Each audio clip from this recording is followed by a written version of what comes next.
75वें वर्ष की बहुत बहुत बधाई, ढेर सारी शुभकामनाएं। भारत की आजादी को 75 वर्ष पूरे हुए और भारत ने आजादी का अमृत महोत्सव मनाया। हम सब उसके साक्षी बने अपने अपने तरीके से। ये हम सब के लिए बहुत ही गर्व और सम्मान का विषय है। इसके लिए भी आप सबको बहुत बहुत बधाई। दूसरा, दिल्ली विश्वविद्यालय भी 100 वर्ष का हुआ, तो ये 100 वर्ष और 75 वर्ष एक ही साल में आए। मैं समझता हूँ ये भी हमारे लिए बहुत गर्व की बात है दिल्ली विश्वविद्यालय के लिए। उसके लिए आपको बहुत बहुत बधाई। आजकल बहुत बात होती है 2047 की, कि जब 2047 होगा भारत 100 वर्ष का होगा और दिल्ली विश्वविद्यालय 125 वर्ष का होगा। तो आज का दिन हमें ये सोचने को भी मजबूर करता है कि कुछ संकल्प जो भारत को भी लेने चाहिए अपने लिए और दिल्ली विश्वविद्यालय को भी लेने चाहिए दिल्ली विश्वविद्यालय के लिए, कि 2047 में दोनों कैसे होंगे। तो ये संकल्प लेने का भी एक आज का दिन हम सबके लिए है। और देश की आजादी में अपना सर्वस्व न्यौछावर करने वाले अपनों को याद करने का ये दिन है। ये बहुत मुश्किल से ये दिन आया, तो उनको याद करने का भी दिन है। अमृत महोत्सव में उन अनसंग वीरों को भी देश ने याद किया। ऐसे बहुत सारे लोगों के नाम आए जिनका इतिहास में बहुत नाम नहीं आया या इतिहास में नाम आया ही नहीं, कुछ का थोड़ा आया, कुछ का आया ही नहीं। ऐसे बहुत सारे लोगों के जो नाम आए हैं उन सबको भी याद करने का, और जिनके नाम आज भी नहीं आए उनके लिए भी कृतज्ञ होने का ये दिन है 15 अगस्त। और देश का नाम बड़ा करने वाले, अपने अपने तरीके से देश का नाम बड़ा करने वाले, देश के लिए लगन से काम करने वाले, उसकी उन्नति में सहयोग करने वाले लोगों के प्रति भी कृतज्ञता जगाने का, कृतज्ञता को मानने का दिन है ये 15 अगस्त। और जब हम भारत की बात करते हैं तो कई बार सोचते हैं ये तो सबसे पुरानी सभ्यता है, ज्ञान की सभ्यता, बलिदानी परंपरा की सभ्यता, सोने की चिड़िया वाली सभ्यता, सर्वश्रेष्ठ विश्वविद्यालयों की सभ्यता, 1800 साल तक 36% जीडीपी रखने वाली सभ्यता, संस्कार की सभ्यता, विचार की सभ्यता, कभी किसी पर आक्रमण न करने वाली सभ्यता। भारत ने कभी किसी पर आक्रमण नहीं किया, कभी किसी पर आक्रमण न करने वाली सभ्यता, करुणा की सभ्यता, संवेदना की सभ्यता। और ऐसी सभ्यता बनाने वाले, ऐसी सभ्यता को चलाने वाले अपने सभी पूर्वजों को याद करने का और उनके प्रति अच्छा भाव रखने का भी दिन है ये 15 अगस्त, जो हमको रखना चाहिए। जब मैंने बात की कि ये आजादी का अमृत महोत्सव मनाया गया तो बहुत सारे अनसंग हीरोज को याद किया गया। एक दो का मैं भी उल्लेख आज करना चाहूंगा। 1857 में भारत में प्रथम स्वतंत्रता संग्राम हुआ। तो अगर हम सब बात करते हैं कि पहले 3-4 प्रमुख लोगों के नाम कौन से होंगे, जो आपको लगता है कि जब 1857 प्रथम स्वतंत्रता संग्राम बोलते हैं तो ऐसे 3-4-5 कौन से व्यक्ति हो सकते हैं, कौन लोग हो सकते हैं? और पूरे भारत में भी यदि हम सर्वे करेंगे तो उनमें 5 में एक नाम जरूर आएगा, रानी लक्ष्मीबाई का। 1857 मीन्स झांसी की रानी लक्ष्मीबाई। और इस रानी झांसी को अमर बनाने में, रानी झांसी के नाम को घर घर पहुंचाने में सुभद्रा कुमारी चौहान जी की कविता का भी बहुत बड़ा योगदान है। वो ये भी बताता है कि कविता की कितनी बड़ी ताकत है। और उनको घर घर पहुंचाया रानी लक्ष्मीबाई को, जब उन्होंने लिखा कि सिंहासन हिल उठे राजवंशों ने वृत्ति तानी थी, बूढ़े भारत में भी आई फिर से नई जवानी थी, बुंदेले हर बोलो के मुख हमने सुनी कहानी थी, खूब लड़ी मर्दानी वो तो झांसी वाली रानी बढ़ी कालपी आई करसों मील निरंतर पार, घोड़ा थककर गिरा भूमि पर गया स्वर्ग तत्काल सिधार। यहाँ एक घटना का उल्लेख है कि रानी बढ़ी कालपी आई। तो रानी कालपी आई कैसे? इसके पीछे एक बहुत घटना है जो मैं उल्लेख करना चाहूंगा। और आप सब जानते होंगे कि जो रानी की शहादत हुई उसमें उनकी उम्र मात्र 23 साल की, पर क्या जज्बा रहा होगा वो। 1858 में 2 अप्रैल को झांसी के किले पर आक्रमण हुआ। जिस फौज ने आक्रमण किया उसका जो सेनापति थे ह्यूरोज, उसके सेनापति थे। आक्रमण हुआ और अंग्रेजों ने बहुत ज्यादा तादाद में सेना को लेकर उस पर आक्रमण हुआ। तो 3 तारीख अगले दिन की घटना है कि हालत थोड़ी खराब होने लगी, तो रानी अपने जितने उस समय के जर्नल्स थे उनकी आर्मी के, उनके साथ बातचीत कर रही थी। तो एक मैसेज आता है कि एक विमेन सोल्जर आपसे मिलना चाहती है और बहुत इमरजेंसी है। तो उन्होंने कहा कि इतनी इमरजेंसी की क्या आवश्यकता है, अभी हम बहुत काम में व्यस्त हैं। तो उन्होंने कहा नहीं, वो बहुत जरूरी मिलना चाहती हैं। तो रानी ने कहा कि उनको बुलाओ। और वो जो विमेन सोल्जर, उसकी उम्र भी मात्र 27 साल की उम्र थी। 27 साल की उम्र थी, जज्बा था, वो बहुत अच्छी प्लानर और स्ट्रैटेजिस्ट मानी जाती थी, पर आम सोल्जर थी। तो उसने कहा रानी को कि रानी, गोला बारूद खत्म हो रहा है, हम भी बहुत कम हो रहे हैं, हालात बहुत खराब हो रहे हैं और भीतरघात की आशंका है। कुछ लोग हो सकता है कि अंग्रेजों के साथ मिल गए हैं, तो हमारे को लगता है कि बहुत कठिन समय है। तो रानी ने कहा इसीलिए हम ये मीटिंग कर रहे हैं, आपको क्या कहना है, आपके पास कोई विशेष प्रपोजल है इसके लिए? तो उन्होंने कहा कि मेरे पास एक प्रपोजल है, मेरे पास एक प्रपोजल है, और प्रपोजल ये है कि अगर आप मुझे परमिशन दें तो मैं आपकी वेशभूषा पहनूंगी और एक सेना की टुकड़ी के साथ में ये मेन गेट जो है किले का, इसको खोलकर आक्रमण करूंगी और बाहर निकल जाऊंगी। अंग्रेजों को ये लगेगा कि रानी ने आक्रमण किया है, तो आप उस समय पीछे के गेट से थोड़ी सी फौज लेके निकल जाना, आप कालपी के लिए निकल जाना। सभी जनरल्स ने इस बात पे सहमति दी कि इसके अलावा कोई चारा नहीं है। और उसने फिर कहा कि रानी आप रहेंगी तो ये स्वतंत्रता का जो आंदोलन चल रहा है इसमें जान भी रहेगी, लोगों की उम्मीद भी रहेगी। आप गई तो उम्मीद चली जाएगी, इसलिए आपको निकल जाना चाहिए। और उस लड़की का नाम था झलकारी बाई। उस झलकारी बाई ने रानी के कपड़े पहने, रानी की वेशभूषा धारण करी और अंग्रेजों पर आक्रमण किया। और उस समय अंग्रेजों की सेना को शायद यही लगा कि ये जो है रानी ने आक्रमण किया है, उनकी फौज है, और उसमें वो उलझ गए। लेकिन ये बात निकल गई और हीरोज को मालूम हुई और शाम होते होते वो पकड़ी गई और रात को उनको अरेस्ट करके एक टेंट था उसमें रखा गया और वहां से भी वो निकल गई। और अगले दिन यानी 4 तारीख, 2 ही दिन हुए थे आक्रमण हुए, 4 तारीख को दोबारा से आक्रमण हुआ। उस दिन वो शहीद हुई। उनके पति थे पूर्ण सिंह, वो गनर थे झांसी की आर्मी में, वो भी उस दिन शहीद हुए। वो जो लड़की थी जिसने इतना बड़ा त्याग और बलिदान किया, वो एक दलित लड़की थी। और वहां पर झांसी के पास एक गांव है, झांसी के पास एक गांव है भोजला, वहां की रहने वाली थी। और अप्रैल 4, 1858 को वो शहीद हुई। उसके पिताजी थे सदोबा सिंह। तो वो बच्ची जिसके देश प्रेम और उसको धीरे धीरे रिकॉग्निशन भी आया है, एक स्टैंप भी रिलीज हुई उनके नाम पे। यानी ऐसे कितने लोग हैं जो अब रानी का योगदान उल्लेखनीय है, लेकिन ऐसी कितनी झलकारी बाई हैं, उनका भी एक उल्लेखनीय योगदान हमारे स्वतंत्रता संग्राम में रहा। भारत के बच्चों को जानना भी चाहिए, उस नाम को याद भी रखना चाहिए। ऐसा भी दिन है ये स्वतंत्रता संग्राम 15 अगस्त का, उसको याद करने का। एक और नाम का उल्लेख करूंगा। हम सब जानते हैं सुभाष चंद्र बोस का नाम। सुभाष चंद्र बोस के बारे में भी पढ़ते हैं, जानते भी हैं, देश का बच्चा बच्चा जानता है, उनके चित्र भी नजर आते हैं। इनके साथ जुड़ा एक और बड़ा नाम है, वो है रास बिहारी बोस का। रास बिहारी को सब नहीं जानते, थोड़े लोग जानते हैं। ऐसा भी नहीं कि उनका नाम इतिहास में नहीं है, बिल्कुल है, लेकिन उतना नहीं जानते जितना कि रास बिहारी बोस का भी एक कंट्रीब्यूशन था। हम सब जानते होंगे कि अलीपुर बॉम्ब में उनका नाम आया पहली बार, बंगाल छोड़ा, और देहरादून में फॉरेस्ट रिसर्च इंस्टीट्यूट है, उसमें क्लर्क बने, और जो हार्डिंग बॉम्ब केस हुआ दिल्ली के अंदर, उसमें उनका नाम आया। और ऐसा कहा जाता है कि उनका उस सारे जो अटेम्प्ट को में एक अच्छी भूमिका उनकी थी। ब्रिटिश आर्मी को, ब्रिटिश पुलिस को थोड़ी लेट पता लगा, अल्टीमेटली उनको ये देश छोड़ना पड़ा और 1915 में वो जापान चले गए। और वहां पर उन्होंने एक जापानी लड़की से शादी करी, तोशिका सोमा से उनकी शादी हुई और 1923 में जापानी नागरिक बने। और 1924 में तोशिका की मृत्यु हो गई बीमारी के कारण से। अब आप देखिए 24-25 से लेकर उस व्यक्ति ने कितनी मेहनत की होगी कि जापान को कन्विंस किया कि आपको भारत का दूसरे वर्ल्ड वॉर में जो चल रहा है उसमें सहयोग करना चाहिए। ये आसान काम तो नहीं था उस समय।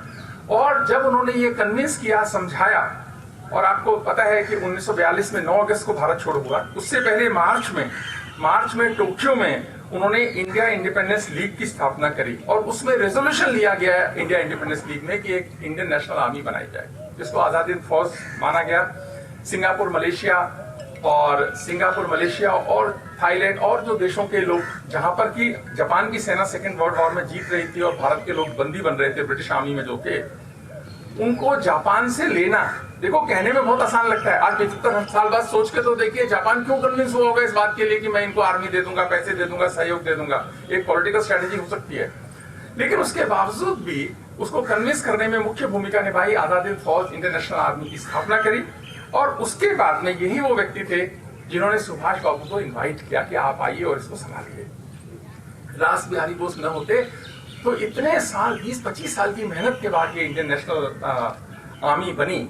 और जब सुभाष बाबू ने उसकी कमान संभाली तो उन्होंने कहा कि मेरे पास तो उम्र भी नहीं है, वो बीमारियां बहुत सारी थी और 2 वर्ष में मृत्यु भी हुई। रास बिहारी बोस 1945 में मृत्यु भी हो गई उनकी।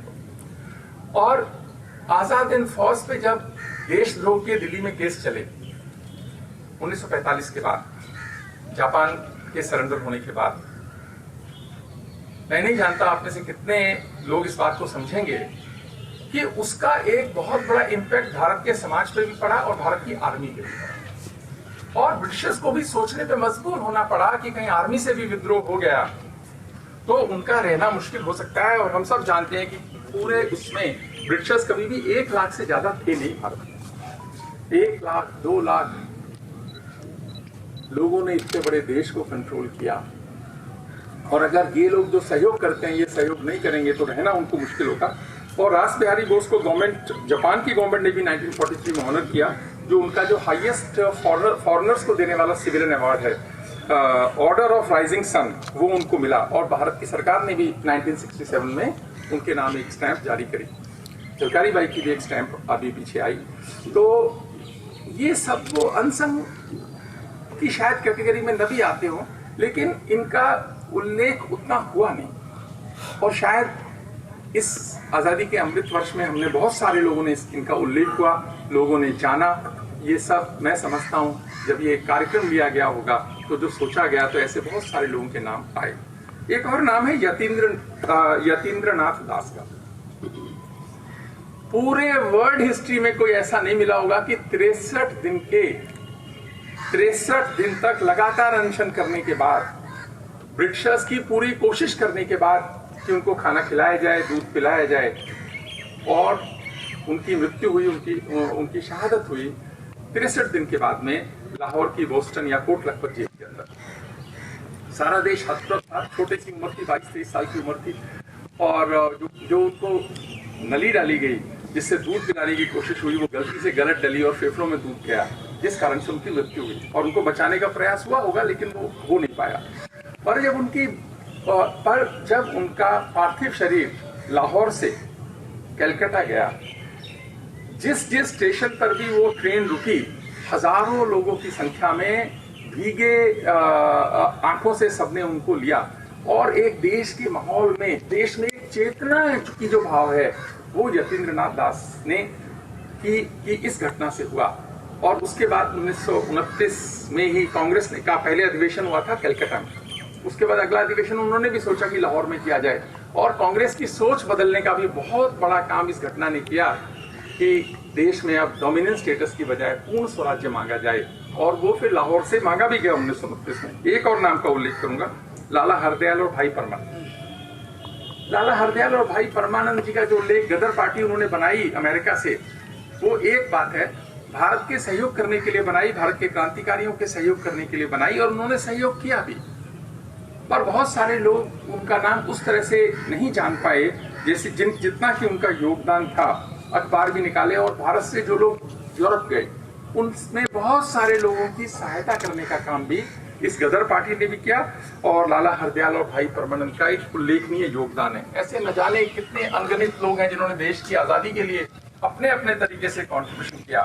तो इसी कारण से शायद जो प्रदीप का गीत है, मैं हर बार उल्लेख करता हूँ, जो लता मंगेशकर ने गाया, तो कितना सार्थक है वो कि क्या लोग थे वो दीवाने, क्या लोग थे वो दीवाने, क्या लोग थे वो अभिमानी, जो शहीद हुए हैं उनकी जरा याद करो कुर्बानी, जो शहीद हुए हैं उनकी जरा याद करो कुर्बानी। एक घटना मेरे को लगता है कई बार कि ना हमें तिब्बत के बच्चों का देश प्रेम देखना चाहिए, समझना चाहिए। एक बार मैंने इसका उल्लेख भी किया था कि जब मैं MS यूनिवर्सिटी बड़ौदा का वाइस चांसलर था तो वहाँ बहुत सारे तिब्बत के बच्चे पढ़ते थे। हमारे विश्वविद्यालय में भी पढ़ते होंगे तिब्बत के बच्चे। तो एक बार तिब्बत के कुछ 3-4 स्टूडेंट्स मेरे पास आए और उन्होंने कहा कि हमारे मिनिस्टर साहब आपसे मिलना चाहते हैं। और अगले दिन का समय तय हुआ, मिनिस्टर भी आए।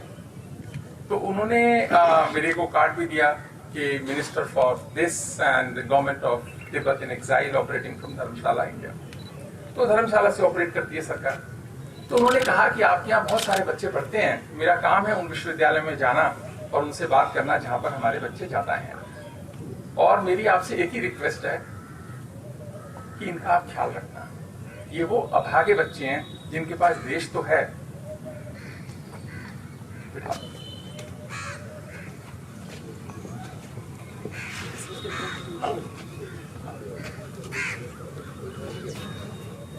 जिनके पास देश तो है लेकिन अपनी जमीन नहीं है। इनके पास देश है, देश इनके दिलों में बसता है, पर जमीन नहीं है, तो इनका ख्याल रखना। और कुछ दिन बाद चीन के राष्ट्रपति जो है अहमदाबाद आना था उनको। तो ऐसा इन बच्चों ने उनका विरोध करने की सोची। तो मैंने उनको बुलाया मिलने के लिए। तो मैंने कहा नहीं, ये अच्छी बात नहीं है, हम देश नहीं चाहेगा कि आप विरोध करें। तो उन्होंने कहा आप हमें डिटेन कर सकते हैं, आप हमारे को अरेस्ट कर सकते हैं, आप जो चाहे करें, पर विरोध तो करेंगे। विरोध ही नहीं करेंगे तो हमारा दावा बिल्कुल रहेगा नहीं सर लहासा हमारा इंतजार कर रहा है, हमको लहासा जाना है। वो देश प्रेम की लहासा हमारा इंतजार कर रहा है। ऐसा भाव उनका जो देश है उनके मनों में है, उनके पास वैसे देश नहीं है। हमारे पास तो अब देश भी है, मन भी अपना है। तो हमें राष्ट्र प्रेम की भावना हम सबके अंदर बहुत रहे, इसका प्रयास हमें सबको मिलकर करते रहना चाहिए। अभी क्या होता है, दो ही तरह की चीज होती है। आप कहीं जाते हैं, कहीं आप जॉब में भी हो सकते हैं, तो बोलते हैं कि जी दो एटीट्यूड हैं, एक है कि what can I give and what can I take. हमें अपने मनों से ही पूछना चाहिए कि हम क्या देने के लिए आए हैं या लेने के लिए आए हैं। अगर लेने के लिए आए हैं तो आप बहुत छोटा सोच रहे हैं, बहुत थोड़ा मिलने वाला है आपको। अगर आप देने के लिए आए हैं तो देश इतना समर्थ है कि आपको खुद को आपको बहुत कुछ दे भी सकता है। तो देने के एटीट्यूड के भाव का निर्माण करना ये टीचर्स की एक जिम्मेदारी है कि स्टूडेंट्स के अंदर ये देने के भाव का निर्माण करें। पर उसके लिए पहले अपने पास तो होना चाहिए, क्योंकि जो जिसके पास होगा वही देगा। आपके अंदर देने का भाव नहीं है तो दूसरे को देने का भाव कहां से जगाओगे। तो इसी कारण से जो टीचर्स का रोल है बहुत ज्यादा होता है, होना भी चाहिए कि ये देने के भाव का निर्माण हो। तो मैं सभी टीचर्स से भी अपील करना चाहूंगा कि अपने मनों में झांकें। यदि आपको ये भाव कमजोर लगता है ना, तो इसको बढ़ाने का काम करें। बड़े मन से, बड़प्पन से आगे बढ़ने की कोशिश करेंगे तो आपको देखकर बच्चे आपसे सीखेंगे, कहने से नहीं सीखेंगे, आपके आचरण से सीखेंगे। ये भी एक दिन है जो हमारे को ये बताता है। और याद रखिएगा कि जो बलि है ना, वो बकरों की चढ़ती है, शेरों की नहीं चढ़ती। आज तक संसार में शेरों की बलि कभी नहीं चढ़ी, बकरों की चढ़ती है बलि। तो भारत शेर सा व्यवहार रखे और भारत के लोगों का व्यवहार भी शेर सा हो, ऐसी कामना करने का ये दिन है। अदरवाइज तो बकरी मतलब बलि तो चढ़ी जाती है, कमजोर की बलि चढ़ी जाती है। भारत कमजोर न बने, शेर सा व्यवहार करे। और आज समय पुराने पे रोने का भी नहीं है, जो बीत गई सो बात गई। पुराने से सीखने का समय है, रोने का समय नहीं है। क्योंकि हम चाहते हैं, और आजकल एक चलन है, आजकल बहुत सारे लोग ये बोलते हैं और लगता भी है कई बार। तो किसी ने कहा कि मत देख कि कोई शख्स गुनाहगार है कितना, मत देख कि कोई शख्स गुनाहगार है कितना, ये देख कि तेरे साथ वफादार है कितना। नहीं, पर इस फिलॉसफी का नुकसान बहुत हुआ है। इस फिलॉसफी का नुकसान बहुत हुआ है। ऐसा नहीं है, क्योंकि अगर हम सिर्फ डे टू डे वर्किंग में अगर इसको रखते हैं तो क्या होता है, इसका मतलब लॉयल्टी ओवर कैपेबिलिटी, कैपेसिटी और कमिटमेंट। इससे कहीं ना कहीं नुकसान भी हो जाता है। तो ये बड़ा ना, इस कॉन्सेप्ट को भी ध्यान से लगाने की जरूरत है, लेकिन देश के संदर्भ में नहीं। देश के संदर्भ में लॉयल्टी इज ओवर एवरीथिंग। आम जीवन में थोड़ा सोच के भी लगा सकते हैं इसको कि लॉयल्टी ओवर कमिटमेंट है, किस पर आप लॉयल्टी वो देना चाहते हैं। पर जब राष्ट्र की बात आती है तब नहीं, तब लॉयल्टी पहले नंबर पे रहती है। इसलिए कविता तिवारी की कुछ लाइनें हैं बहुत अच्छी लगती हैं, कई बार कोट करता भी हूँ कि विभीषण राम जी के भक्त थे ये जानते सब हैं, मगर जो देशद्रोही हो उसे पूजा नहीं जाता। आप देखो कि कोई माँ अपने बच्चे का नाम विभीषण नहीं रखती, इतने साल पुरानी घटना है, और यहाँ नहीं श्रीलंका में भी नहीं रखती। और दूसरे राम जी के भक्त थे हनुमान, वो भी राम जी के भक्त थे, और विभीषण भी राम जी के भक्त थे, दोनों ही भक्त थे बहुत बढ़िया वाले। अब हनुमान जी तो देखो हम सबके मनों में रहते हैं। कितने ऐसे लोग होंगे सुबह हनुमान चालीसा भी पढ़ते होंगे, विभीषण को तो कोई याद नहीं करता। थे वो राम जी के दोनों भक्त, राम जी के साथ काम किया, राम जी ने उन दोनों को बड़ा बनाया, एक को राज्य दिया, एक को मन में जगह दी। तो इस कारण से ये बहुत बड़ी बात है कि देश जब आएगा तो रॉयल्टी ही सबसे पहले रहेगी, ये भी ध्यान रखने की बात है। और जब मैंने कहा लास्ट में 47 का जो भारत होगा कैसा होना चाहिए कि उसमें अभाव का अभाव ना हो। पहली बात तो यह है कि अभाव का अभाव ना हो, बहुत अच्छा है। विश्व कल्याण में भारत मुख्य भूमिका निभाए, भारत शक्तिशाली हो, बलशाली हो, समृद्धशाली हो, ज्ञानवान हो, क्योंकि भारत ने आक्रमण किया नहीं, भारत का आक्रमण करना भी किसी पे चाहता नहीं है। इस कारण से मजबूत भारत सबके लिए अच्छा है, सक्षम भारत सबके लिए अच्छा है। 47 में ऐसा होगा, हम सबका भरोसा है। हमको अपनी अपनी भूमिका करनी है। और दिल्ली विश्वविद्यालय के संदर्भ में एक ही बात कहूंगा, वो बाकी सब अपने आप ठीक होगी। 2035 में 200 साल हो जाएंगे पुरानी एजुकेशन पॉलिसी के। 1835 में आई थी जब मैकॉले साहब लेकर आए थे। तो 2035 तक हम कम से कम नहीं तो 100, 200 या 100 विश्वविद्यालयों में संसार के आने चाहिए, और 2047 तक हम पहले 50 और 100 में विश्व में आने चाहिए। इस संकल्प के साथ हमको अपना रिवर्स इंजीनियरिंग करनी चाहिए कि यहाँ तक पहुंचना है तो उसके लिए क्या क्या स्टेप लेने हैं। तो 35 पहला माइलस्टोन हमारे लिए, और फिर 47 दूसरा माइलस्टोन है कि विश्व में दिल्ली विश्वविद्यालय भारत का तो सर्वश्रेष्ठ है, लेकिन विश्व में भी अग्रणी विश्वविद्यालय में आए। इसके लिए हमें अपनी अपनी भूमिका के हिसाब से बड़े मन से इसको आगे बढ़ाने का प्रयास करना चाहिए। यही 15 अगस्त की सार्थकता है, यही प्रण हमको लेना चाहिए। आप सबको बधाई, ढेर सारी शुभकामनाएं।